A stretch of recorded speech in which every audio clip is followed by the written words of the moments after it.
Sebenarnya kualitatif itu teman-teman YouTube sekalian, cukup satu aja masalahnya, ya judul itu sendiri. Sedangkan kuantitatif butuh dengan poin-poin yang tersendiri yang mengacu kepada judul. Sah-sah saja sih kalau kita buat itu dia dengan poin-poin. Tapi semua itu merupakan sistematika pembahasan dalam skripsi kita. Terhitunglah dari mulai bab 1, bab 2, bab 3, bab 4. Makanya kemarin Ustaz pernah sampaikan di PDF dia berikutnya, rumusan masalah tadi Ustaz bangun dengan yang pertama. Kan di situ dijelaskan, berdasarkan latar belakang masalah dia yang dipaparkan di atas, inti masalah dalam skripsi ini adalah gangguan mental buka kurung psikopat dan sosiopat dalam Al-Quran perspektif Imam Sya'rawi. Untuk dapat memudahkan pembahasan masalah di atas, maka kita rinci lebih dalam. Ustaz antar kemarin tuh yang pertama definisi psikopat dan sosiopat, yang kedua biografi dan kondisi sosial Imam Sya'rawi, yang ketiga baru masuk bagaimana gangguan mental menurut Al-Quran perspektif tafsir Imam Sya'rawi. Itulah yang ketiga yang menjadi judul tadi. Nah, masalah tentang penanggulangannya itu nanti dibahas di bab 4 itu sendiri di bagian akhir. Jangan kita masuk lagi di judul. Karena kita mau tahu gangguan mental menurut Imam Sya'rawi itu apa. Udah otomatis pasti dia akan menawarkan tentang bagaimana penanggulangannya. Halo sahabat semuanya, salam giat. Berjumpa di channel al.andawi.andi. Jangan lupa klik tombol subscribe dan nyalakan loncengnya ya. Terima kasih. Assalamualaikum warahmatullahi wabarakatuh. Salam giat. Berjumpa kembali bersama channel Al-Andawi Andi. Kali ini lagi-lagi kita bertemu dengan Farhan Danovan Pulungan. Kita fokus sekarang kepada bagaimana sih membuat isi dari latar belakang masalah yang berhubungan dengan judul. Kemarin kita udah kupas bagaimana kita lakukan tanya jawab Farhan dengan psikopat dan sosiopat itu terinspirasi dari mana, sehingga dengan berani Farhan mengangkatnya sebagai judul penelitian skripsi. Oke, Farhan, jadi begini, kan judul kamu gangguan mental psikopat dan sosiopat dalam Al-Quran perspektif Imam Sya'rawi atau tafsir Imam Sya'rawi. Tafsir nih kan? Iya. Oke. Pertama kali, ya kemarin teman-teman itu selalu udah kita bahas, nanti tonton di channel Al-Andawi udah kita kupas bagaimana dalam membuat latar belakang masalah itu ada dua bentuk. Yang pertama teori dulu baru masalah, yang kedua masalah dulu baru teori. Ini kita masuk pada teori dulu baru masalah, karena harus hati-hati untuk memahamkan tentang apa itu psikopat, apa itu sosiopat, dan hubungannya dengan mental yang terganggu. Baik, ya Farhan, yang pertama kali kamu harus jelaskan kepada dirimu khususnya dan pembaca pada umumnya yang nggak bisa dipisahkan. Ini teman-teman YouTube sekalian, karena kita ini nulis, kita sendiri yang paham, orang baca apa yang pahami ya. Ya Farhan, makanya harus dikuatkan dengan subjek, predikat, objek, keterangan, dan ejaan yang disesuaikan. Nah, yang pertama Farhan harus bahas adalah mental tuh. Apa mental? Apa itu psikopat? Apa itu sosiopat? Menurut KBBI 1, menurut sosiologi 2, menurut psikologi 3. Bahkan mungkin ditambah ototausa. Oh boleh juga. Bahkan ditambah menurut Islam. Artinya bebas Han. Mau kacamata fikih kah dia, mau kacamata tauhid kah dia, mau kacamata tasawuf kah dia. Tapi bukan kacamata tafsir.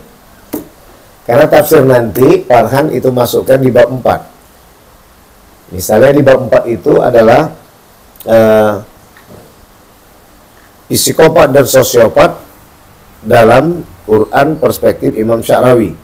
Bagian A-nya itu pandangan mufasir tentang gangguan mental. Yang B barulah tadi gangguan mental menurut Imam Sya'rawi dalam tafsir Sya'rawi. Paham? Itu di bab 4 teman-teman YouTube sekalian.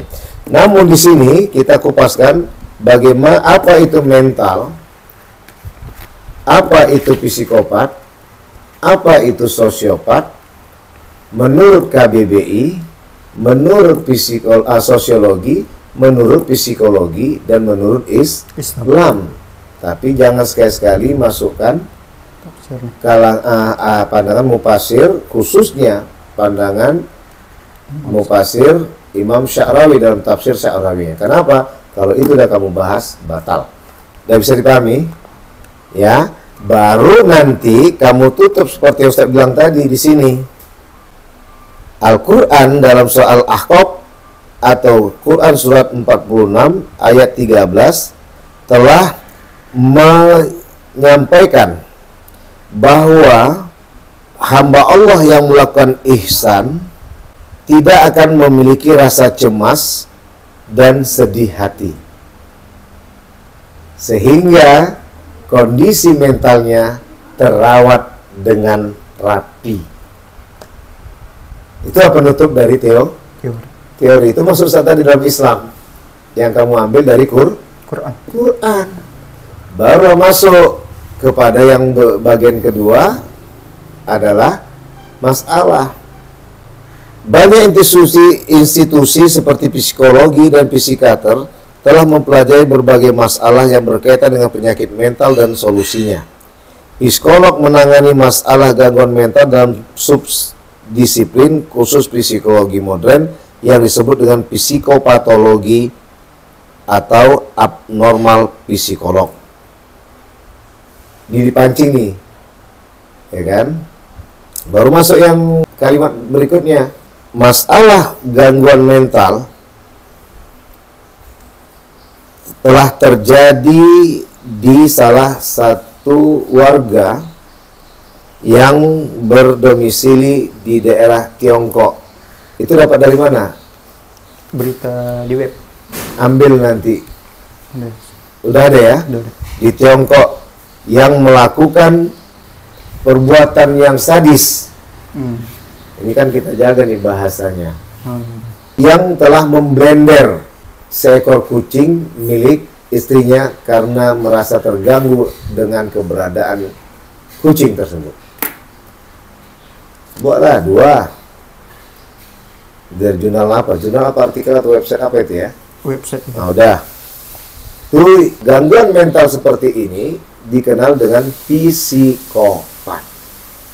Adapun contoh yang lain, terjadi perilaku yang tidak mulia seorang pemuda kepada seorang pemudi dengan memperkosanya dan membunuhnya. Baru buat lagi, dari mana itu dapat? Itu berita di Belanda sih. Ada nggak korannya? Korannya nggak ada. Nggak, payah juga. Juga. Cari masalah yang dia terlampir di jurnalkah, di korankah, di website kah. Buka nanti di website, buka nanti di Google, searching bahwa ada penganiayaan atau perbuatan yang sadis terhadap seorang pemudi yang dilakukan oleh seorang pemuda. Gitu ya. Udah Farhan tampilkan 2-4 masalah saja, nggak perlu banyak-banyak. Itu sudah menjadi pengantar buat pembaca untuk menyikapi betapa pentingnya nanti kajian penjelasan Imam Sya'rawi tentang gangguan mental. Buka kurung psikopat dan ini kan gitu dia kan, gangguan mental buka kurung psikopat dan sosiopat tutup kurung. Kan sama dengan gangguan mental kan? Ya kan? Jadi kita buat buka kurung dan tutup kurung. Sudah? Baru masuk. Oleh karena itu, dari penjelasan di atas telah mengundang tulisan ini untuk diangkat sebagai penelitian skripsi dengan judul Gangguan Mental buka kurung psikopat dan sosiopat dalam Al-Quran perspektif Imam Sya'rawi. Bisa paham? Paham. Tapi susun bahasanya ya Farhan ya. Nah baru nanti Farhan masuk yang bab kedua, teman-teman YouTube sekalian ya. Sebelum masuk ke bab kedua, tentulah baru kita jelaskan rumusan masalahnya. Ini kan banyak kali di penjelasan ini ya. Nggak usah rame-rame kali, nanti kamu kehabisan kata untuk memasuki ke bab 2 atau bab 4. Ini nanti terjadi plagiasi. Kenapa teman-teman YouTube sekalian? Karena kata-kata itu akan terulang-ulang lagi nanti di bab 2, bab 3, bab 4. Maka itulah dijaga, cukup dia padat, lugas, singkat. Padat, singkat, dan lugas. Apa maksud Ustaz? Makanya saya bilang tadi, latar belakang masalah itu atau bagian A itu cukup 3 atau 4 halaman saja. Nah baru di sini nanti masuk kepada B, rumusan masalah. Rumusan masalahnya kembali kepada kita jenis kualitatif, fokus kepada judul. Identifikasi masalah ini biasanya ya bisa. Ya, identifikasi masalah. Apa yang harus kita lakukan ketika kita terkena penyakit psikopat atau sosiopat? Apakah ada solusi-solusi dalam psikopatologi Islam dan para ahli lainnya, terutama dalam ahli tafsir Al-Quran terkait pencegahan penanganan gangguan jiwa?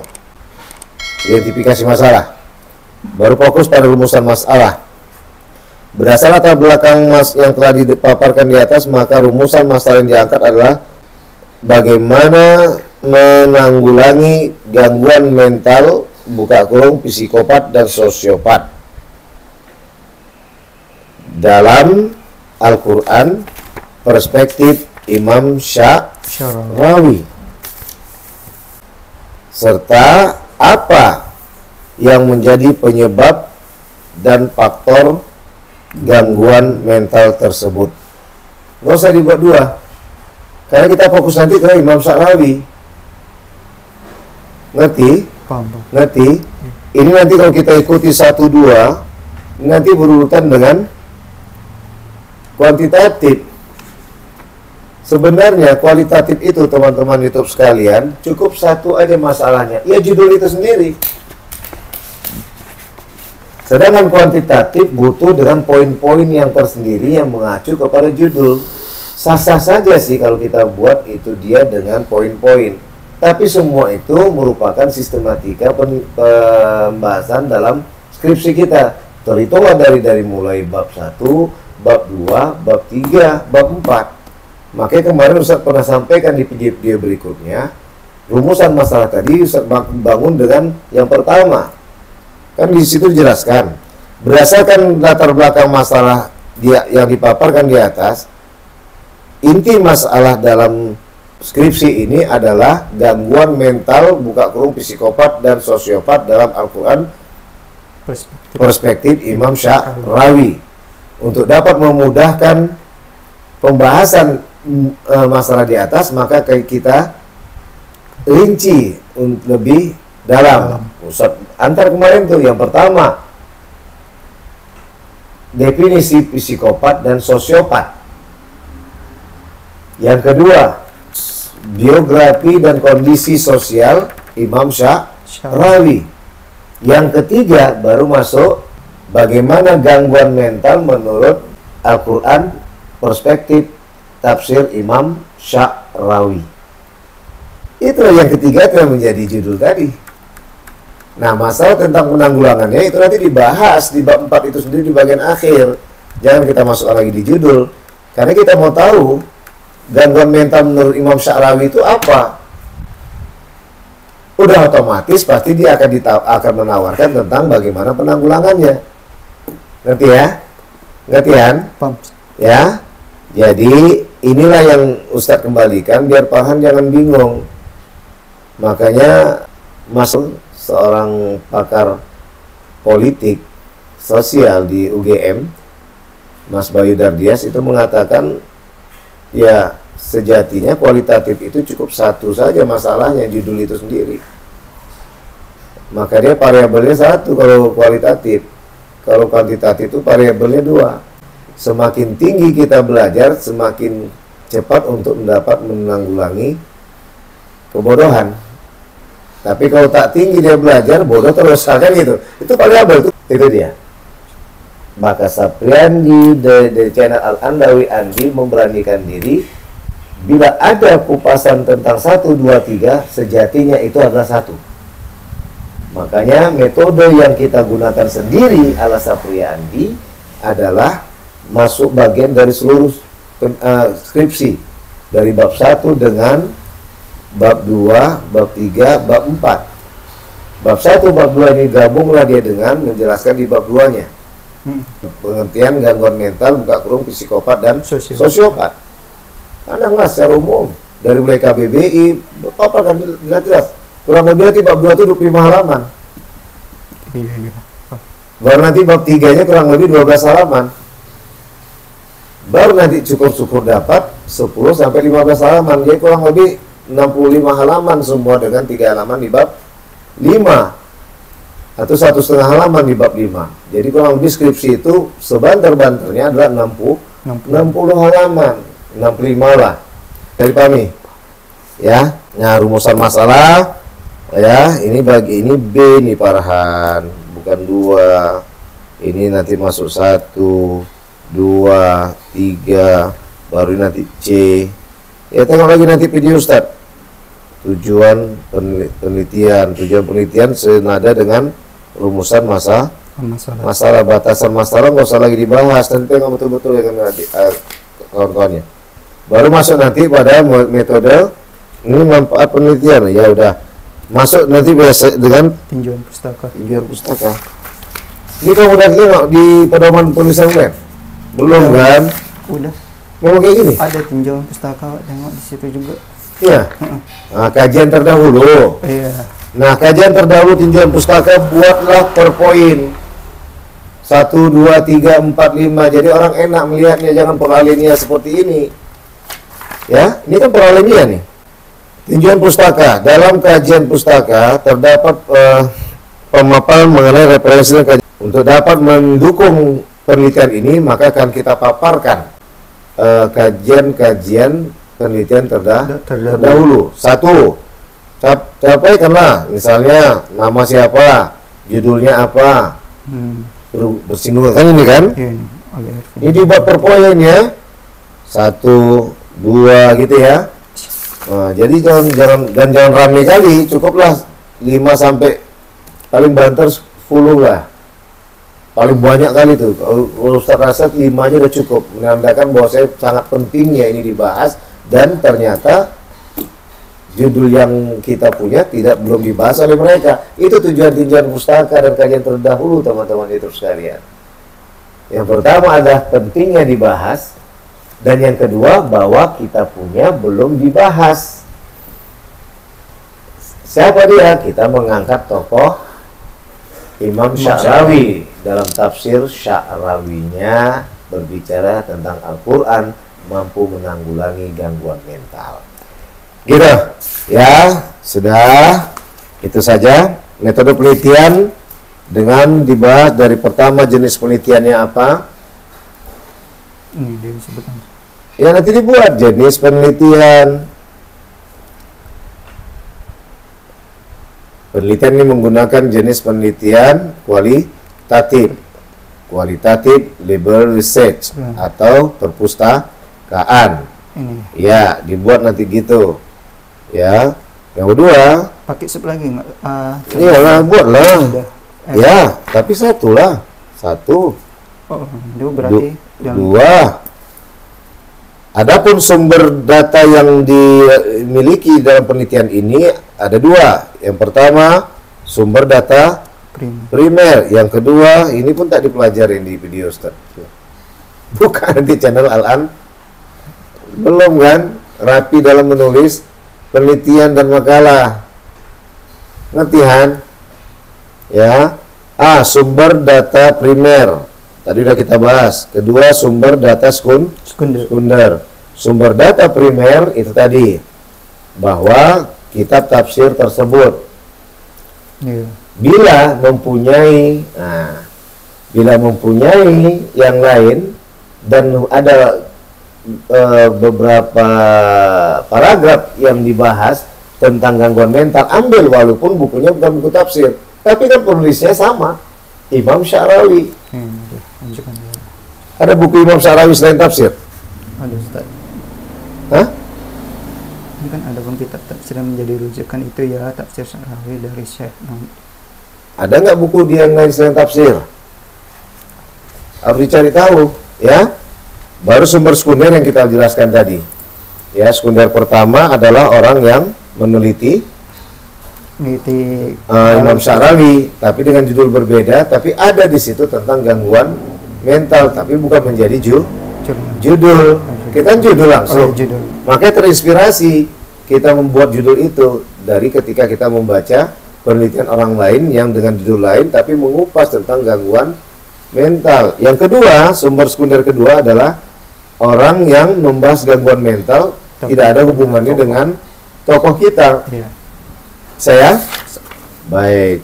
Kemudian ini sistematika penulisan. Sistematika penulisan itu buat seperti bab pertama. Langsung ke ini. Gak usah, bab pertama dibuat gini. Latar belakang masalah, koma, rumusan masalah, koma, bla bla bla. Jadi buat seperti alinea, seperti paragraf. Ya, itu sistematika penulisan. Jangan pisah-pisah gini loh, Han. Dibuat di sini. Sistematika penulisan. Nah, baru terakhir dengan daftar pustaka. Daftar pustaka Farhan udah lumayan. Minimal Han 20 sampai 25. Untuk skripsi nanti. Untuk skripsi nanti 40. Jadi buat minimal 40 halaman. 40 judul. Teman-teman YouTube sekalian, bukan berarti buku itu kita cantumkan daftar pustaka adalah yang masuk dalam catatan kaki atau catatan samping. Namun, menurut Profesor Dr. Amroini Derajat MA, dan kita pahami benar-benar dengan seksama, bahwa apapun buku-buku yang kita baca dan menginspirasi kita sehingga bisa kita menyusun kata-kata dalam penelitian kita, masukkan dia walaupun dia tidak masuk secara lugas dalam catatan kaki atau catatan samping. Tentunya korelasikanlah buku yang kita baca tadi dengan judul skripsi yang kita punya. Yang kedua, bila kita sadari bahwa ada judul yang buku yang tidak memiliki korelasi yang signifikan, artinya tidak mempunyai kemiripan yang sangat, nggak ada masalah kalau kita memang merasa buku itu telah menginspirasi kita untuk menulis skripsi ini, meskipun dia tidak masuk dalam catatan kaki dan catatan samping. Gitu, paham nggak paham? Ada pertanyaan? Oke, tadi nggak ada terus, nggak apa-apa. Ya, cukup sekian, semoga bermanfaat. Terima kasih. Salam giat. Wassalamualaikum warahmatullahi wabarakatuh.